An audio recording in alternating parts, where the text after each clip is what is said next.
bilang warkahnya belum ditemukan. Selalu begitu, mereka berlindung di kata-kata itu. Nah, begitu saya laporin Pak, warkah saya ketemu. BPN harus bertanggung jawab, memperlihatkan kepada penyidik bahwa ini loh warkah penerbitan 124. Kalau nggak ada, ya sudah kita lanjut.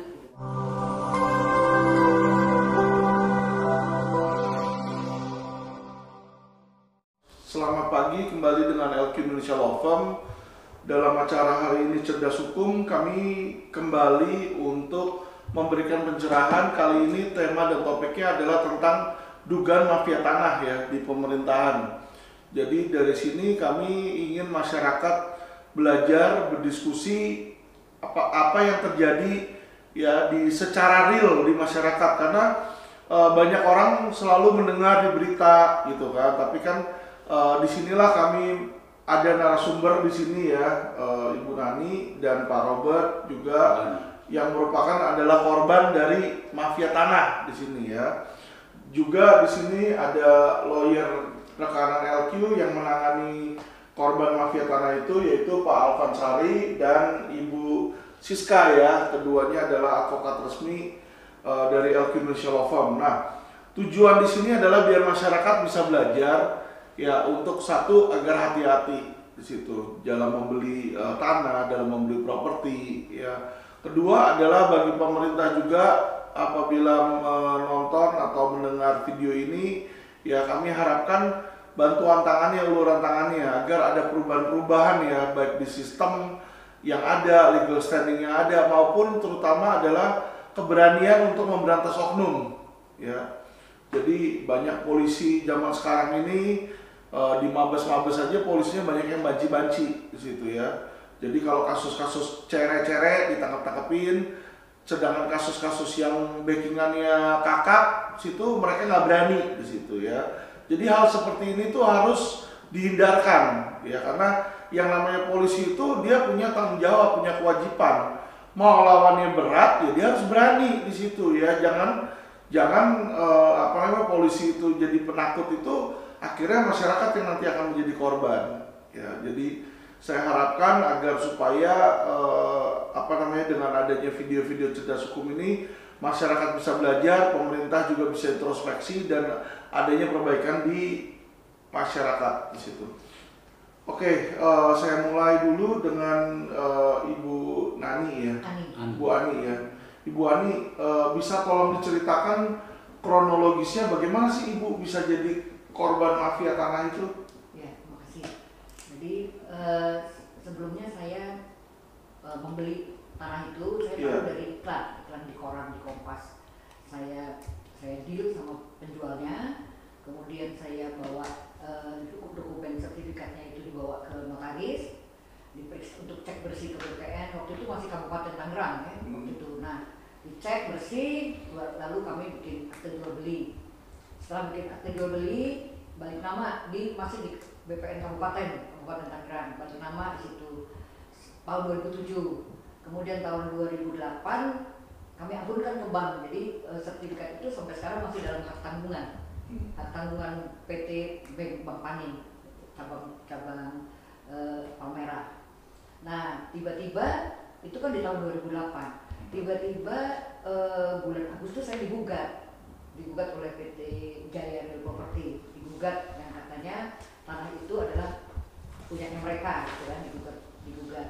Nah, saya mengalami kekalahan dari mulai gugatan di PN, kemudian PT, kasasi dan PK, dan udah inkrah itu Pak, sampai dengan tahun 2013 itu inkrah. Jadi saya nggak ngerti apa-apa, saya sebenarnya sudah seperti kata Pak Sofian Jalil kan, kalau itu harus hati-hati, Bapak juga tadi bilang. Padahal saya juga udah hati-hati tuh, dan tanah itu dalam keadaan dipagar dan ada yang memelihara, bisa ditanamin sayur mayur segala macam. Jadi itu menurut saya ya sudah aman gitu. Dan waktu itu saya beli dari Pak Albert Tobing itu, dia juga sudah bayar pajaknya dia bayar semua. Jadi semua sudah clean and clear, seperti kata Pak Sofian Jalil kan, kalau itu harus clean and clear gitu kan. Dari tahun 2013 itu sudah inkrah, tapi pada tahun 2012 saya menemukan ada kejanggalan bahwa surat ukurnya PT Jaya Real Property itu adalah saya duga palsu gitu kan, saya laporkan ke Barreskrim. Pada saat itu akhirnya dapat putusan waktu itu tahun 2014 bahwa sebenarnya putusannya itu daluarsa, karena saya sebagai rakyat kan nggak ngerti ada daluarsa, gitu nggak tahu saya. Jadi memang saya melaporkan tahun 2012, surat ukur palsu itu memang tahun 2000, tapi kan saya awam nggak ngerti hukum ya, jadi nggak ngerti kalau itu ada daluarsa. Nah, dari pertimbangan hakim itu terbukti bahwa Didin Solahuddin itu petugas ukur BPN Kabupaten Tangerang itu terbukti memalsu surat ukur 74 sampai 77, jadi 74, 75, 76, 77 tahun 2000. Nah, tapi putusannya itu daluarsa, sehingga saya nggak bisa pakai untuk PK waktu itu, untuk novum kan, jadi putusannya mentah lah begitu istilahnya. Nah, sampai dengan perjalanan sampai sekarang ini kan sudah hampir dari tahun saya digugat itu tahun 2008 sampai sekarang ini kan sudah 14 tahun ya, hampir di bulan Agustus nanti belum 14 tahun. Iya. Nah, saya itu udah melapor ke sana sini deh, termasuk ke Barreskrim, saya udah ke Polreskrim, maksudnya ke polisi itu saya udah lapor 10 kali. Yang 8 itu di SP3, yang 1 jadi putusan pidana 2014. Terus yang ini sekarang masih berjalan. Nah, yang ini saya melaporkan bahwa BPN itu menghilangkan warkah penerbitan sertifikat objek yang sedang berperkara. Jadi katanya kan tanah saya itu tumpang tindih, ya, dan BPN juga mengakui bahwa itu tumpang tindih gitu. Jadi saya sekarang minta melaporkan BPN bahwa mereka menghilangkan warkah. Nah, sekarang masih dalam proses Pak, masih dalam proses, dan bikin sama Bu Sister Pak Irfan ini masih dalam proses. Oke, baik. Balik lagi dulu ke kronologisnya ya, biar para pemirsa ini bisa tahu gitu loh. Nah, tanah yang Ibu beli itu berbentuk tanah, ada bangunannya? Tidak, tanah kosong. Tanah kosong di situ. Bentuk suratnya itu apa dokumennya? Sertifikat hak milik. Sertifikat hak milik ya, udah diterbitkan. Ya. Sertifikat yang terbitin BPN itu ya di situ. Dia tahun 91 nih Pak. Ini sejak tahun 91. Sejak tahun 91. Iya. Sedangkan PT Jaya itu Ciputra itu ya, kalau nggak salah ya, PT Jaya itu iya. DKI. Ciputra Iya. sama DKI itu ya, Iya. Ciputra ya. Iya, BUMD. BUMD daerah. Nah itu dia itu mengklaim memiliki dasarnya apa? Girik atau sertifikat juga tahu, mereka mengatakan bahwa mereka punya sertifikat tahun 85 ya. Induknya 85. Nah, tetapi nomor 18 Pak waktu itu ya, nomor 18 Pondok Aren gitu. Yeah. Nah, tapi tapi mereka terus pecah-pecah nih sertifikat itu. Yeah, seolah-olah dipecah-pecah. Tapi kan terus saya udah bisa menemukan pidananya bahwa pecahan itu, surat ukur yang pecahan itu 74, 75, 76 itu adalah hasil pemalsuan Didin, kan gitu. Nah, sekarang juga pendaftaran tanah dari SHGB Induk yang nomor 18 tahun 85 itu juga SK-nya ini belum ditemukan Pak. Jadi pendaftaran pertama SK-nya juga sekarang masih belum ditemukan. Di Barreskrim juga kemarin mereka kasih lihat ya, tapi nggak ada aslinya juga Pak, begitu. Oke. Itu tanah luasnya berapa Bu? Tanah itu 2080. 2080 meter. Ya.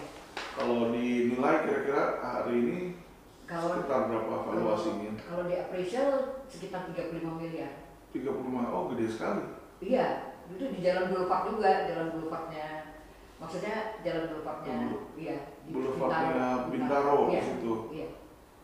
Oh, makanya Bintaro Exchange ya, punya Jaya dia pengen ambil di situ. Iya, ya. dekat situ memang dekat Bintaro Exchange juga. Ke Bintaro Exchange itu iya. Ya. Oh, lokasinya bagus itu. Oke. Terus yang membuat Ibu udah tahu nih, yang gugat itu Bintaro Jaya. Biasanya orang kalau ada Jaya Realty lawannya itu kuat kayak gitu, biasanya kan orang udah ketar-ketir ya. Yeah. Yang bikin Ibu berani untuk fight itu apa Bu? Ya, karena saya rasa saya benar. Saya itu masyarakat yang patuh lah ya. Yeah. Saya ini sudah benar sertifikatnya. Saya juga bayar pajak sampai dengan tahun 2021 saya bayar pajak. Nggak pernah nunggak. Saya bayar. Jadi saya yakin bahwa itu memang punya saya.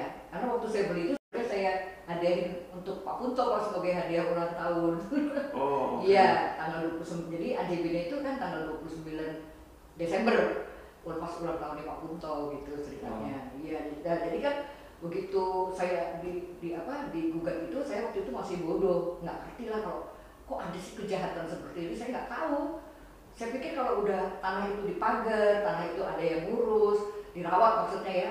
Karena waktu itu saya bilang sama Pak Punto, kita beli tanah dulu, nanti kita nabung lagi, baru kita bangun, kan gitu. Jadi kita punya waktu gitu kan. Nah setelah belum saya bangun malah udah dirampas gitu, udah digugat gitu. Nah jadi saya harus mempertahankan tanah itu gitu, karena itu hak saya gitu. Makanya saya berusaha terus supaya tanah itu kembali sama saya. Oke, baik. Saya mau balik bertanya kepada kuasa hukum ya. Sebagai kuasa hukum, upaya apa yang menurut Anda ini paling tepat untuk dilakukan terhadap kasus Ibu Ani ini? Silakan. Ya, kalau dari kita sebagai kuasa hukum, kita sudah pada saat ini sedang mendampingi Ibu Ani dalam proses laporan polisi tentang Undang-Undang Nomor 43 Tahun 2009 tentang kearsipan. Jadi ada dugaan tindak pidana kearsipan yang dilakukan oleh BPN Tangsel, dulunya BPN Kabupaten Tangerang. Dalam hal ini Bapak Himsar ya, yang terlapor.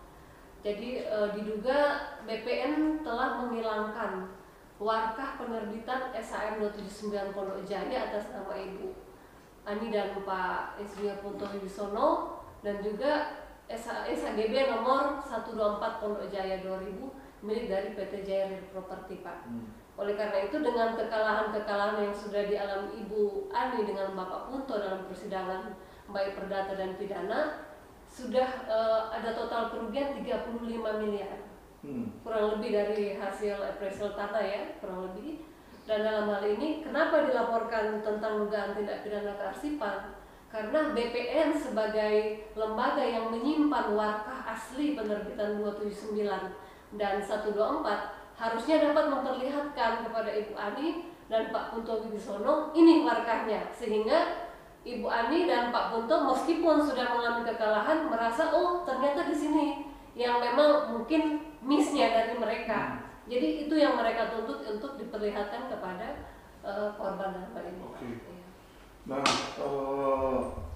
menurut kuasa hukum ya bagaimana cara menanggulanginya terhadap kalau dibilang itu putusan, karena kan ini semua kejadiannya kejadian yang sudah belasan tahun yang lalu ya.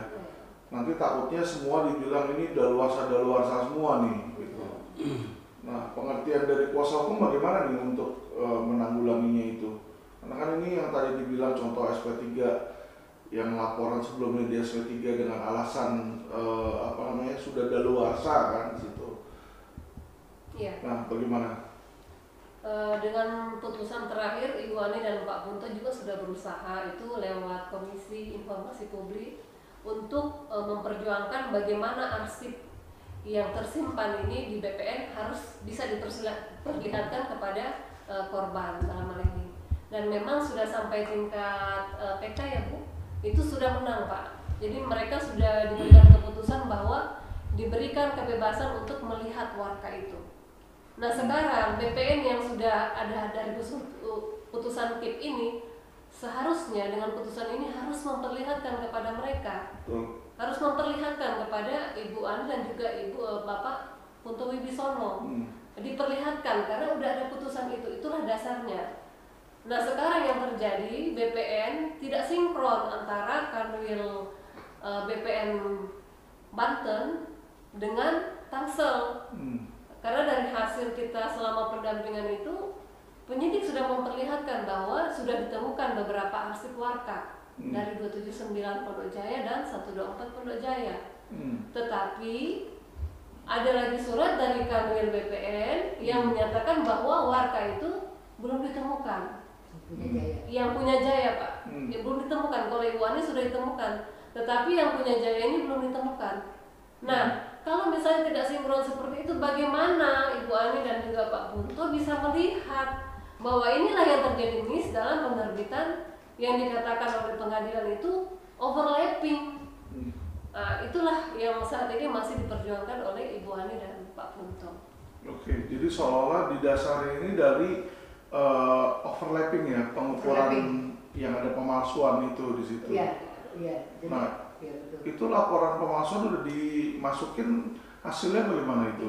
Yang daluarsa itu Pak, daluarsa. Jadi yang laporan saya tahun 2012 itu Di SP3 oleh enggak, itu daluarsa. Ya, hasil putusannya tahun 2014. putusan dari mana? Dari pengadilan. Itu daluarsa, jadi tidak bisa menuntut hukuman lagi kepada terdakwa ya itu. Jadi daluarsa, tapi pertimbangan hakim itu bahwa Didin Solahuddin terdakwa itu terbukti melakukan pemalsuan surat ukur. Nah, tapi BPN juga lalu tidak mau sampai detik ini tidak mau mengecek apakah benar surat ukur itu palsu dan sebagainya. Mereka hanya berpedoman pada putusan perdata. Jadi Bu Ani kan sudah kalah gitu seperti itu. Dia nggak mau lihat putusan yang pidananya. Padahal itu terbukti kan pidananya. Jadi faktanya berarti ada oknum itu, si Didin itu oknum BPN ya? Iya, oknum BPN. Jadi dia orang pegawai pemerintah yang memasukkan di situ ya, berarti membuktikan bahwa mafia tanah itu nggak mungkin bisa ada kecuali ada oknum pemerintah dulu itu. Iya, betul. Karena kalau nggak ada oknum pemerintah nggak ada yang bisa bermain toh. Betul. Gitu. Iya. Oke, jadi kita udah tahu nih adanya oknum nih di sini ya, oknum pemerintah di situ. Nah, tapi orang itu lepas dari jeratan karena dianggap sudah daluarsa. Ya. Ada lagi nih Pak Alvin yang lebih menarik lagi. Jadi saya kan lapor ke KSN juga, Komisi Aparatur Sipil Negara. Mereka juga periksa tuh kasus saya karena saya melaporkan nih ada ASN yang tidak bekerja tidak sesuai dengan undang-undang ASN. Diperiksa sama KSN. Nah, ada jadi di surat rekomendasi ASN itu ada 4 pejabat, mantan pejabat karena sudah pensiun. Jadi KSN tidak bisa menindaklanjuti kasih sanksi. Ini ada 4 orang pejabat BPN. Kepala kantor itu kabupaten semua, rata-rata semua. Nah, tapi jadi nggak hanya si Didin Solahuddin saja sebenarnya. Jadi ada oknum lain. Ya, jadi KSN sudah menemukan itu Pak. Ya, kemudian sampai sekarang juga masih ada yang belum pensiun. Itu sekarang masih bekerja. Itu juga sebenarnya sudah ada rekomendasi kepada Pak Menteri untuk dikenakan sanksi sedang. Tapi sampai detik ini juga Pak Menteri belum menindaklanjuti rekomendasi itu. Biasa oknum mereka di dalam saling melindungi dan biasanya banyak setoran. Jadi kalau dari bawah setor ke atas, ya kan anak buahnya kena, atas juga melindungi karena dia dapat saweran di situ ya. Ini susahnya Indonesia ini sudah sangat kuat KKN-nya sih Bu di situ. Nah tapi bisa ada putusan seperti itu kalau menurut kuasa hukum gimana Pak Alvan? Ya, selain ini kan sudah masif sekali ya, terkoordinir dan betul-betul sudah merupakan kegiatan yang terorganisir. Artinya saya lihat pemerintah dalam hal ini ada ketidaktegasan dalam menentukan sikap ketika disinyalir salah satu dari oknum aparatur negara tersebut berbuat menyimpang di luar dari kaidah norma hukum yang ada. Seharusnya kan itu sudah ditindak tegas. Mereka punya kode etik sendiri kok. Tapi kenapa ini dibiarkan begitu aja dan berlarut? Dan sayangnya ini merebak bukan hanya tingkat BPN aja yang selaku yang lebih berkompeten dalam hal ini, tapi di sini juga saya lihat ada keterlibatan lembaga negara lainnya seperti pengadilan, kantor perpajakan juga ya, pajak pertama itu yang di Serpong. Nah di sini kan menunjukkan suatu kejahatan yang benar-benar berupa seperti kartel atau jaringan mafia. Nah inilah yang mau kita telusuri nanti di dalam lagi dalam mengambil sikap bagaimana menindaklanjuti case ini supaya tepat pada titik sasarannya. Karena kita bukan sebatas butuh pengakuan seperti yang kemarin ada penjelasan dari penyidik, warga itu sudah ditemukan. Sementara pihak BPN sendiri kanwilnya menjelaskan belum. Ini kan ada yang nggak match, nggak sinkron. Nah, nanti dari sini mungkin terlepas setelah acara ini kita akan bersurat juga instansi terkait dan menindaklanjuti yang terlebih dalam lagi Pak. Surat. Yang saya mau tahu tuh gini loh, targetnya dari kuasa hukum tuh apa sih sebenarnya untuk langkah upaya hukum yang mau dilakukan terhadap Bu Ani ini? Jadi apa yang mau dicapai itu titik akhirnya sebenarnya apa? Ya, jadi dari laporan ini terkait dengan dugaan tindak pidana kearsipan, yang menjadi sasaran adalah BPN yang seharusnya menyimpan warka ini harus menunjukkan secara lengkap, secara prosedural sesuai PP 24 tahun 1997 yang dipakai, karena sertifikat Ibu Ani kan terbit tahun 2006 ya Bu. 91 ya. Kemudian di Pecah Desa kan tahun 2000. Enggak, pemekaran desa. Pemekaran desa 93. Ya. Nah, jadi ada dasar undang-undang yang dipakai yaitu PP 24 tahun 1997. Nah, seperti yang dijelaskan bahwa ketika penerbitan warkah 124 itu tentu ada prosedural yang harus dilewati dalam penerbitan SHGB itu secara administrasi yang dilakukan oleh BPN dan juga secara administrasi dari Ibu untuk melengkapi permintaan mereka.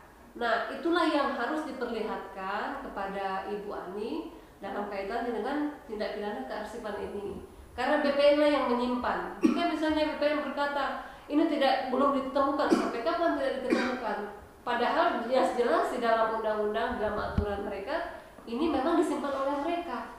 Ibu Ani sebagai korban dan Pak Punto tidak mungkin harus meminta ke pihak lain dan instansi lain, harus di BPN. Nah, BPN dalam hal ini yang memegang adalah Kantor Tangsel, BPN Tangsel, Tangerang Selatan.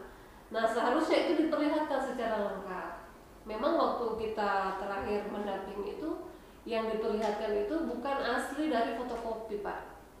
Rata-rata itu yang kalau punyanya Jaya, punyanya JRP itu 124, yang diperlihatkan itu hanya fotokopi dari fotokopi, dan itu sangat tidak lengkap. Nah, itu nanti akan dilakukan pemeriksaan oleh ahli bahwa inikah warka-warka pendukung dalam pembentukan atau sampai terjadinya SHGB 124. Nah, yang seharusnya SHGB 124 yang sudah terbukti palsu surat ukurnya yang dibuat oleh Didin Salahuddin, pada waktu kita dampingi dikatakan oleh penyidik bahwa surat ukur nomor 74 sampai dengan 77 mereka tarik dengan alasan bahwa itu palsu katanya, sudah berdasarkan putusan pengadilan jadi ditarik, jadi mereka tidak serahkan dan perlihatkan kepada kita. Nah, kalau misalnya surat ukurnya sudah palsu, bagaimana turunan ke bawahnya? Nah, itulah Pak yang dalam hal ini tentang kejahatan kearsipan. Jadi kalau misalnya BPN berdalih bahwa ini belum ditemukan atau bagaimana atau apa, BPN harus bertanggung jawab dalam hal ini. Jadi Ibu tahu ya, maksudnya dalam hal pidana ini yang nanti ditempuh itu berarti adalah mempidanakan, memenjarakan hukuman badan. Iya. Apakah itu yang Ibu inginkan sebenarnya untuk memberikan efek jerah kepada oknum-oknum atau bagaimana sih Bu harapan Ibu? Jadi harapan saya Pak, waktu saya bersidang di KIP itu saya juga kaget kalau bahwa BPN itu tidak punya, atau Pak Menteri itu belum pernah bikin peraturan tentang warkah yang hilang ya, atau belum ditemukan. Jadi nggak ada batas waktunya. Jadi sampai sekarang itu saya memang benar ingin supaya BPN itu oknumnya itu jadi jerah, karena apa? Karena ini kan alasannya mereka selalu bilangnya warkah belum ditemukan. Nah, dan itu tidak ada peraturan menterinya. Bila warkah tidak ditemukan dalam sekian lama berarti dinyatakan hilang, kemudian harus diganti atau itu bla bla bla, itu tidak ada peraturan yang sampai sekarang. Tidak ada. Nah, maksud saya kalau kita bisa memproses pidana ini bisa jadi jurisprudensi gitu Pak, ya kan, buat teman-teman yang selama ini pasti rakyat-rakyat tuh dimanapun saya ngerti, mereka bilang warkahnya belum ditemukan, selalu begitu, mereka berlindung di kata-kata itu, warkah belum ditemukan, masih dalam pencarian, seperti surat Kak Kanwil itu kan juga bilang begitu, warkah SHM saya sudah ditemukan, sedangkan warkah SHGB 124 atas nama Jaya dari Pupoti sampai sekarang masih dalam pencarian dan belum ditemukan. Enak banget dia ngomong gitu kan. Jadi nggak ada kepastian hukum gitu Pak. Maksud saya sengaja tuh melaporkan itu. Saya dapat petunjuk bahwa saya harus melaporkan itu dari Ombudsman Pak. Kebetulan saya melaporkan ke Ombudsman. Ombudsman juga meriksa Kak Kanwil dan Kak Kanta waktu itu. Terus mereka bilang, Bu Ani ini warkahnya, warkah objek yang sedang berperkara ini dua-duanya nggak ada, jadi mereka tidak bisa melakukan pemeriksaan selanjutnya. Jadi Bu Ani laporkan saja ke sesuai dengan Undang-Undang 43 tahun 2009 pasal 81 sama 83 itu. Jadi saya laporin lah itu. Nah begitu saya laporin Pak, warkah saya ketemu. Lucunya warkah saya jadi ada gitu. Ini Bu Ani ada warkah, walaupun kurang, walaupun masih kurang, saya tahu itu kurang, tapi kan harus ahli yang mengatakan, ahli agraria. Saya hanya bilang ini kurang Pak, gitu aja ya. Nah warkahnya Jaya sampai sekarang itu tidak ada Pak, enggak, belum, apalagi ada surat Kak Kanwil mengatakan bahwa belum ditemukan sampai detik ini. Jadi saya yakin bahwa itu warkahnya tidak ada, dan saya tidak mau ke arah yang dipalsukan atau segala macam, nggak mau. Saya bilang pokoknya tanah saya tumpang tindih dengan sertifikat 124. BPN harus bertanggung jawab memperlihatkan kepada penyidik bahwa ini loh warkah penerbitan 124. Kalau nggak ada ya sudah kita lanjut gitu Pak. Nah, sampai sekarang memang nggak ada itu ceritanya gitu ya. Oke. Jadi tapi kan tujuan akhir Ibu sebenarnya kan untuk memenangkan tanah itu kan? Ya akhirnya begitu ya. Nah untuk memenangkan tanah itu, sedangkan putusan sekarang ini si Jaya gugat Ibu kalah sampai saat ini. Ya. Sampai mana itu udah PK? Sudah PK, dan saya berusaha untuk PK 2. Saya sudah uji materi ke MK waktu itu, ditolak Pak. Jadi katanya harus ada putusan pidana yang lain. Nah, harapan saya adalah ini putusan pidana ini Pak. Oke. Iya itu. Alasan dikalahkan itu kenapa Bu? Alasan dikalahkan? Ya alasan Ibu kalah itu apa kalau dilihat dari pertimbangan hakim? Katanya tumpang tindih, terus intinya juga katanya mereka terbit duluan sertifikatnya. Padahal sertifikatnya kan sudah saya teliti, telah itu sertifikatnya kan suatu kuliah palsu. Jadi tapi karena sudah terlanjur ada putusan perdata tadi, jadi BPN ini berlindung di putusan itu aja, dia tidak mau melihat putusan pidananya, sama sekali nggak mau. Ngerti, cuma maksud saya pertimbangan hakimnya itu kalau cuma dibilang tumpang tindih sama dia lebih dulu, tapi apakah dipertimbangkan yang tadi Ibu bilang itu bahwa surat ukur itu palsu? Nggak ada. Oleh majelis hakim? Nggak, waktu itu belum ada, surat palsu itu belum ada. Surat Belum palsu tahu. baru ada 2000, ya belum tahu. Baru tahun 2014, saya udah inkrar 2013. Iya, jadi waktu itu nggak, saya masih bodoh sekali gitu. Tapi terus akhirnya saya cari-cari, teliti sendiri. Lama-lama saya bisa lapor seperti itu. Lapor NOP aja, nomor objek pajak itu yang diterbitkan oleh KPP Serpong, yang sudah dijadikan alat bukti oleh Jaya ke pengadilan. Itu kan saya sudah bisa saya mohonkan dibatalkan. Akhirnya dibatalkan sama Kak Kanwil Pajak Banten. Karena NOP yang diterbitkan oleh KPP Serpong itu tidak ada objeknya. Tidak ada objeknya. Saya lapor waktu itu ke Dirjen Pajak, ke Presiden, ke Seknek, semua saya udah laporin. Akhirnya berujung bahwa NOP itu dibatalkan. Jadi dia tidak pernah bayar pajak lagi Pak. Tadinya dia bayar pajak loh, walaupun objeknya nggak ada. Tahun 2008 dia bayar, 2009 dia bayar, 2010 dia bayar, terus backdated ke 2005, 2006, 2007. Tahun 2012 dibatalin sama Kak Kanwil karena tidak ada objeknya. Jadi Kak Kanwil Pajak sama KPP Serpong itu bikin tim untuk memeriksa tentang NOP tadi, NOP yang diduga tidak ada objeknya. Benar, mereka turun Pak ke lapangan. Ini Kak Kanwil Pajak sama KPP Serpong turun, mereka datang ke kantornya Jaya, menanyakan mana sertifikat yang luasnya 2413. Mereka bilang tidak ada, nggak punya kok sertifikat yang luasnya 2413. Dia punya yang 6210. Nah kata pajak nggak mau dong yang ini dong, yang 2413 mana? Tetap mereka bilang tidak punya. Kan itu aneh ya. Terus mereka datang, oke sekarang tunjukin di mana tanahnya letaknya itu. Dia nunjuk tanah saya. Terus saya ditunjuk loh. Ini kan sudah ada NOP dari tahun 2000 Sismiop, gitu kan? Jadi nggak mungkin di sini, gitu loh. Bukan di situ. Akhirnya benar. Akhirnya Kak Kanwil itu minta supaya mereka kasih bukti sertifikat. Tetap mereka minta sertifikat mana yang 2413. Nggak ada. Dikasih waktu. Akhirnya dibatalkan karena ya dia tidak bisa menunjukkan bukti sertifikat itu. Cuma saya herannya sampai sekarang itu BPN nggak mau tahu itu. Memang sih pajak itu bukan bukti kepemilikan, saya tahu juga. Cuman kan itu ada peta segala macam, ada surat dari kantor pajak bahwa itu tanah saya letaknya di situ. Iya. Kan itu juga petunjuk sebenarnya. Iya, iya. Gitu. Nah, satu lagi yang mau saya sampaikan bahwa SHGB mereka itu sekarang habis Pak, tahun 2015. Ya memang mereka mungkin juga sudah ngajuin permohonan ya, permohonan perpanjangan.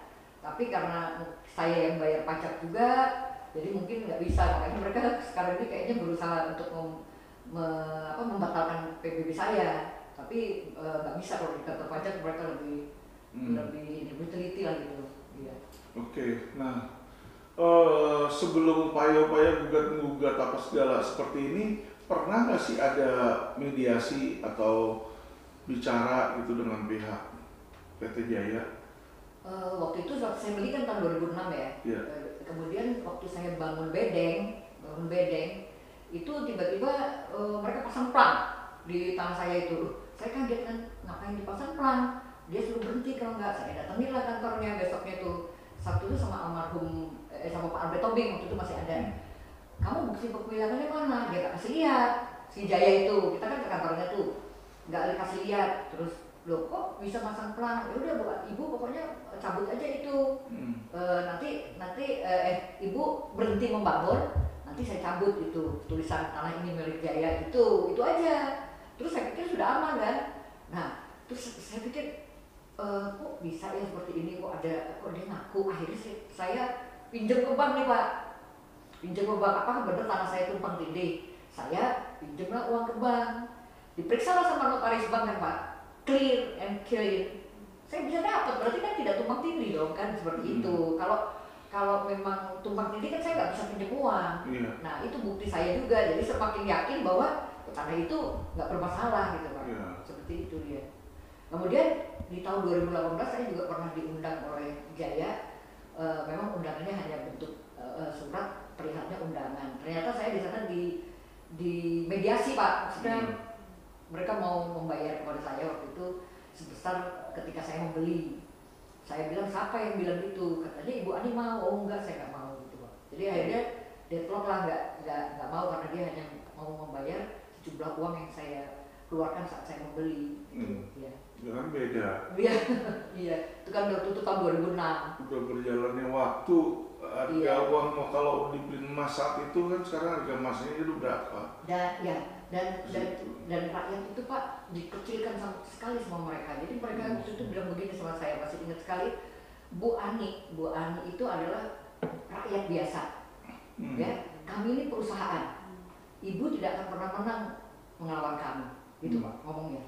Oh saya waktu itu ya diem aja ya, karena saya yakin itu buat kusir lah kalau saya ngomong sama mereka.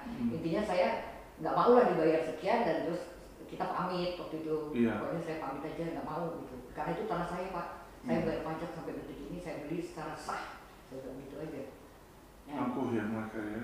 Iya, angkuh ya. Bukan oknum gitu, karena mereka merasa angkuh karena mereka di backup aparat seringkali Bu. Iya. Oke. Kalau dari kuasa hukum sendiri, ada nggak kejanggalan yang terjadi ketika saat sedang menangani proses hukum ini? Yang kita lihat sementara ini masih berjalan natural ya Pak. Dalam artian sesuai prosedur yang ada, kita sudah memberikan keterangan-keterangan di Mabes ini, sementara baru sebatas klarifikasi sifatnya ya Bu ya di Mabes. Cuman ada hal yang lucu kemarin, sedikit ini menjadi pertanyaan kita juga. Ketika salah satu saksi yang diperiksa itu adalah dipanggil dan diperiksa oleh penyidik yang namanya tidak ada di dalam sprint kalau tidak salah itu. Jadi artinya sudah dikeluarkan. Nah ini menjadi tanya kita juga. Cuman kita belum sempat menyampaikan itu karena kita masih fokus bicara tentang materi pokoknya yang berupa bukti-bukti terkait. Cuman ke depan nanti kita akan mempertanyakan juga, mungkin secara formilnya berupa surat, mungkin kalau perlu ya kan. Ingat kan kasus ini baru masih tahap bidik sifatnya. Iya. Ya. Oke. Iya. Situ kejanggalannya ya berarti ya. Ada apa ya, kejanggalan awal lah. Ya, untuk awal itu yang kita tangkap. Kalau menurut saya memang, kalau saya kan memang udah lapor dari tahun 2020 Pak. Jadi saya merasa karena saya udah lapor banyak 10 kali, jadi ketika laporan saya mau di itu saya udah ngerasa tuh Pak, ini kayaknya laporan saya mau di SP3 nih. Udah kerasa gitu Pak, akhirnya saya menulis surat ke Kapolri waktu itu. Saya tulis surat ke Kapolri, minta atensi kepada Kapolri. Nah kemudian saya nggak tahu di mana, di bulan Januari kemarin saya diundang sama Kanit ya, Kanitnya, terus diperkenalkan sama ada penyidik baru. Jadi kita ini sekarang ulang lagi nih dari awal. Mereka menggali lagi dari saya. Jadi kemudian juga ada surat dari Biro Wasidik ya, ada surat dari Biro Wasidik yang juga mereka ikut mengawasi ini. Jadi makanya saya udah punya feeling curiga, makanya terus saya minta juga didampingi oleh LQ karena saya udah ngerasa nih kayaknya nih saya punya mau di SP3 gitu, udah merasa seperti itu ya. Yang mana? Yang ini tadinya kita mau di SP3. Yang KIP? Bukan, yang laporan polisi. Parsipan ini. Iya. Nah kemudian saya langsung lihat berita Pak Alvin di TV itu atau di YouTube itu. Nah terus saya langsung ke sini minta supaya didampingi selama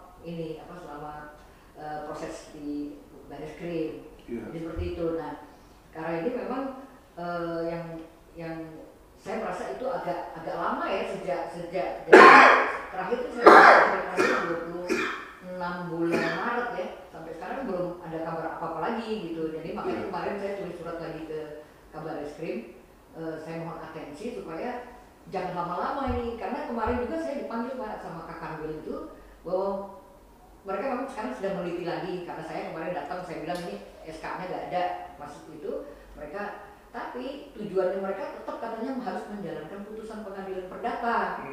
Loh, saya bilang iya, tapi Bapak harus lihat juga putusan pengadilan pidana dong, kan itu surat hukumnya palsu. BPN kan boleh membatalkan juga kalau surat hukumnya palsu secara administrasi, kan Bapak bisa batalin sertifikat dia, nggak usah putusan pengadilan. Jangan gitu kan? Nah kalau punya saya ini kan justru malah harusnya dilindungi dong. Saya punya sampai sekarang warkahnya ada, faktanya seperti itu, mereka nggak mau lihat, dia hanya lihat ada putusan perdata nih yang harus kita jalankan Bu Ani. Nanti saya diprotes nih sama PT Jaya nih. Nah, saya kan juga protes, ada putusan pidana, kenapa Bapak juga tidak melihat ke dalam secara administrasi?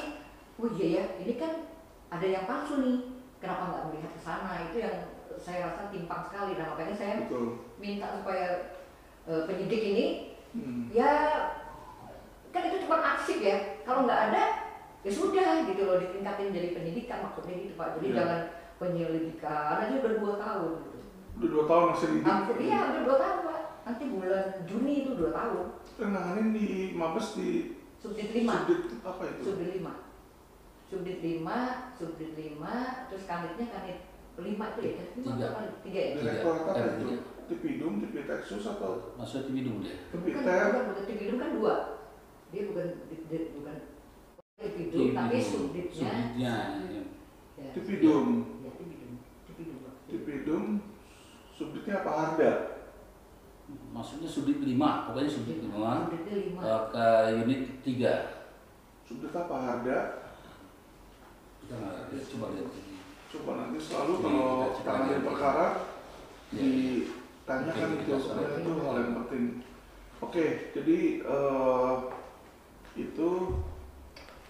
Nah, yang Ibu harapkan dari kasus ini apa? Jadi sebenarnya? Kasus perampasan tanah ini. Ya, jadi harapan Ibu apa sih pada akhirnya ini? Ya, harapan saya yang sih. diinginkan. Ya, harapan saya itu sebenarnya ya supaya hak itu dikembalikan kepada yang hak, gitu kan.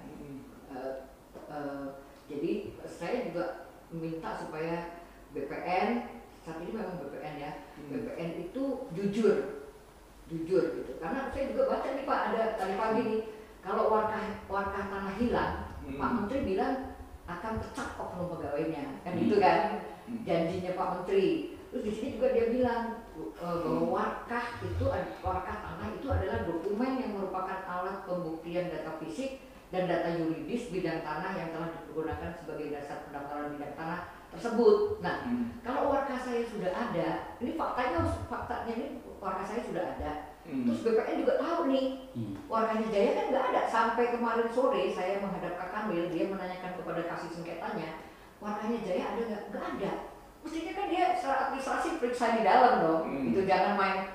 Tapi sudah ada putusan pengadilan Bu Ani, jadi saya harus menjalankan gitu. Ya, selalu mereka hanya bilang itu aja.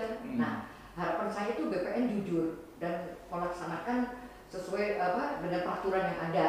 Yang penting jujur dulu deh, jujur. Nah, supaya dia fair, tidak memihak kepada siapapun dan tidak berpegang pada putusan pengadilan, karena yang tahu secara administrasi bahwa tanah itu sertifikat itu sah atau tidak kan sebenarnya BPN. Pengadilan kan nggak pernah tahu. Pengadilan kan nggak pernah tahu. Yang tahu kan BPN. Nah, padahal sudah ada petunjuk pidana pun dia tidak mau melakukan itu. Nah, pengennya tuh BPN lah yang bergerak. Nah, waktu itu juga sudah ada pendapat ahli dari Dr. Muzakir ya. Iya.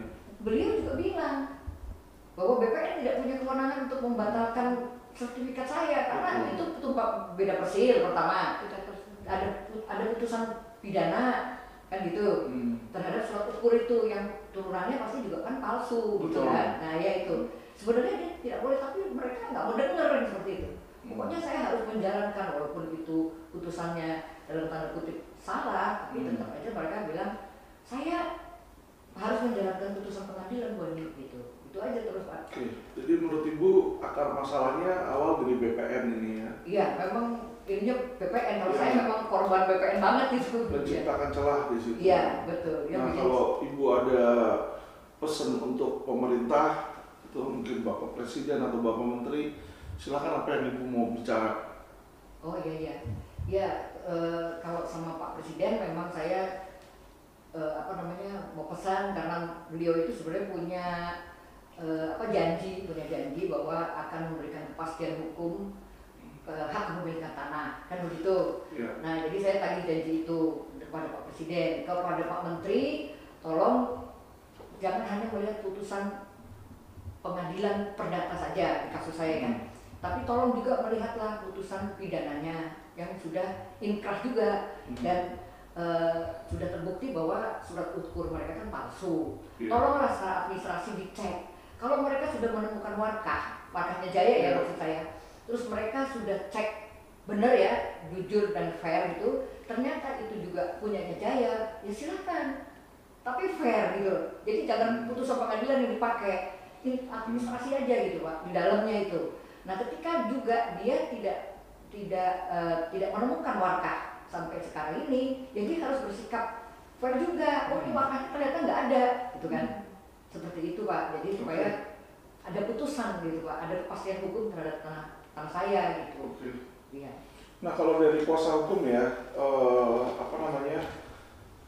LQ kan kita terkenal vokal di sini. Nah, tapi kalau teman-teman lihat bahwa mafia tanah ini adalah problema numero uno di Indo ya.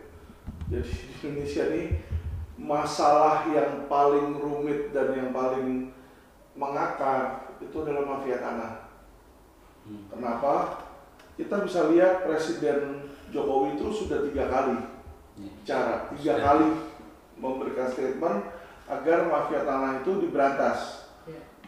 Baik terhadap minta kepada Kapolri, minta kepada Menteri Agraria di situ kan, untuk mereka bersatu untuk membasmi mafia tanah.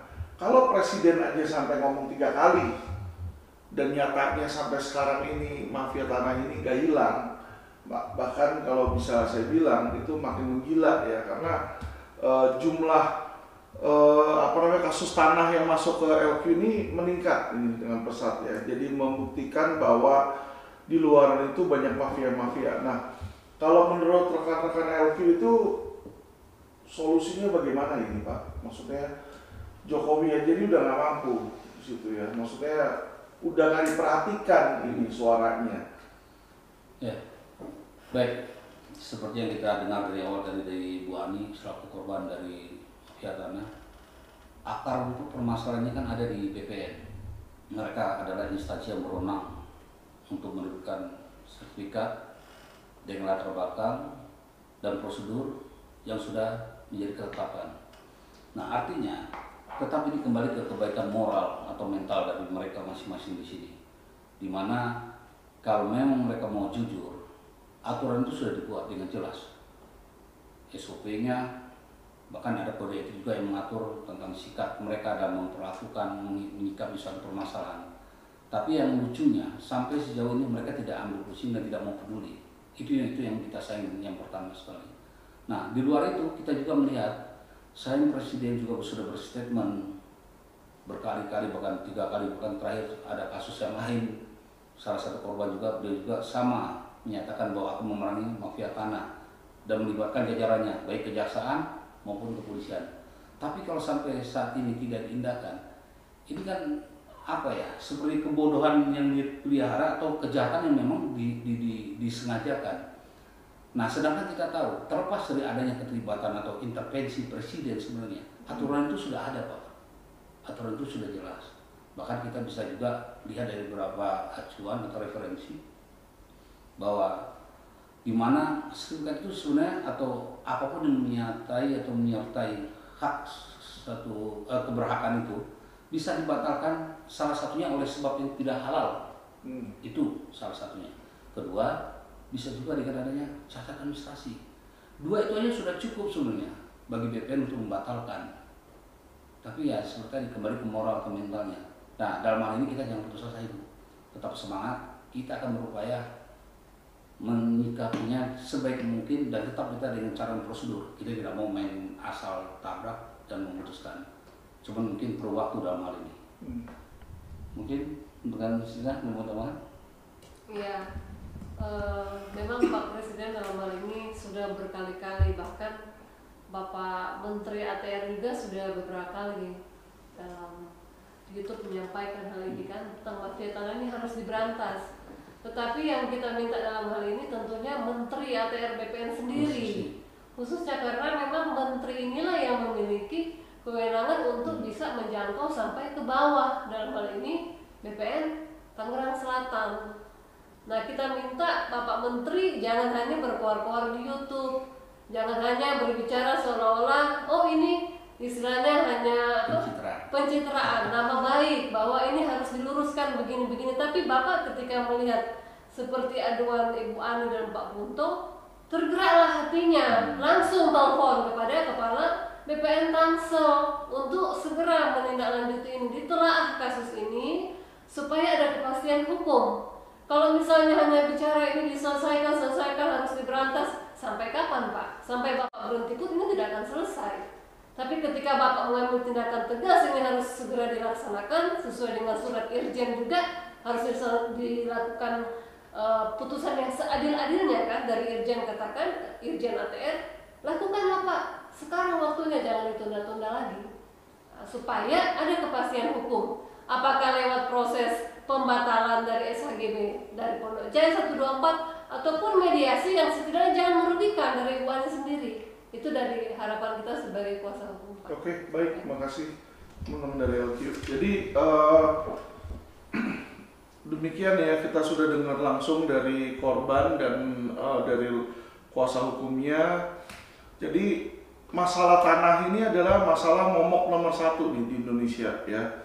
Jadi dari seluruh kasus-kasus yang ada, kasus yang mendominasi ini sebenarnya kasus tanah. Dan sayangnya banyak masyarakat kecil tanahnya dicuri, dirampas, rumah mereka dicuri, dirampas di situ ya, oleh siapa? Oleh mafia-mafia, oknum-oknum mafia. Dan mafia tanah ini tidak sendiri ya. Kalau tadi kita dengar, ternyata dari putusan pengadilan terbukti ada oknum BPN yang sudah melakukan tindak pidana pemalsuan, tapi nggak bisa diproses. Kenapa? Karena sudah dianggap daluarsa. Padahal sepengertian saya itu daluarsa itu adalah sejak diketahuinya surat palsu itu. Jadi nggak bisa dibilang surat palsu dibikin tahun 2000 terus padahal diketahuinya 2020 ya, berarti 2020 semestinya gitu ya. Jadi ini yang harus ditelaah, jangan sampai pelaku-pelaku dan kriminal-kriminal itu lepas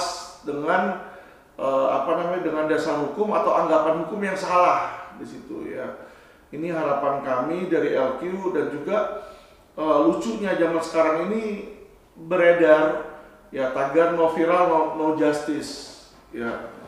Jadi orang itu sangat sulit sekarang memperoleh keadilan. Kayak tadi Bu Ani ini sudah mencoba belasan tahun dia ya untuk berperang di situ ya, melawan raksasa ini.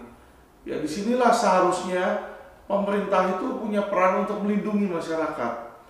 Ya karena pemerintah itu berasal dari masyarakat. Ya jadi demokrasi itu kan, demos kratos itu kan pemerintahan dari rakyat, dari masyarakat. Nah kalau pemerintahan itu tidak melindungi masyarakat dan tidak peduli pada masyarakat, ini bukan demokrasi sebenarnya.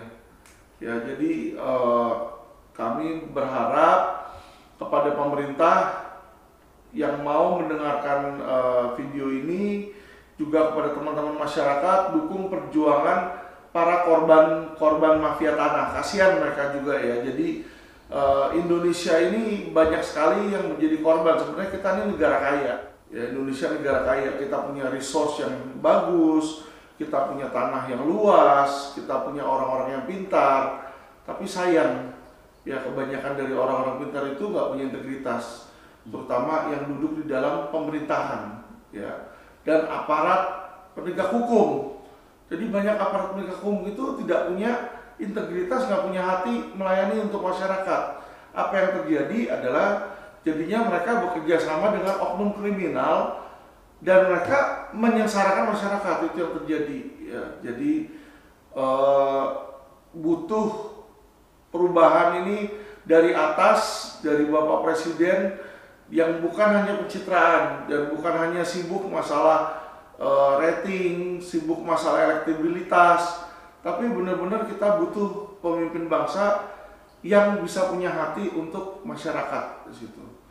Ya, terima kasih teman-teman yang sudah menonton video kami. Tolong bantu share, bantu subscribe agar supaya banyak masyarakat lebih cerdas hukum di situ. Oke, terima kasih semuanya. Selamat pagi.